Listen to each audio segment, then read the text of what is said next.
सांगायचं एकच आहे की जिजासारखा एवढा निष्ठावान कार्यकर्ता कैलासवासी आदरणीय गोपीनाथरावजी मुंडे साहेबांची निष्ठा शेवटच्या क्षणापर्यंत, आयुष्याच्या सुरुवातीपासून ते शेवटपर्यंत अगदी रामाची सेवा हनुमानाने करावी अशी त्यांनी सेवा केली, त्याचबरोबर त्यांच्या कुटुंबाला शेवटपर्यंत साथ दिली. अशा आदरणीय जिजाकडून निष्ठा शिकली पाहिजे, जिजाकडून व्यवसाय धंद्यामध्ये उत्तुंग भरारी घेण्याचं कार्य शिकलं पाहिजे आणि राजकारणामध्ये नेतृत्व कसं केलं पाहिजे हेही शिकलं पाहिजे. असे जिजा आज आपल्यातून निघून गेले.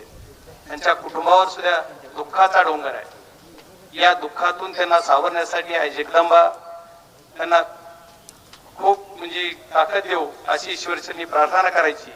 आणि बीड जिल्ह्याचा खासदार या नात्यानं बीड जिल्ह्याच्या वतीनं व माझ्या राष्ट्रवादी काँग्रेस शरदचंद्रजी पवार पक्षाच्या वतीनं आदरणीय जिजांना मी भावपूर्वक श्रद्धांजली वाहतो. ओम शांती.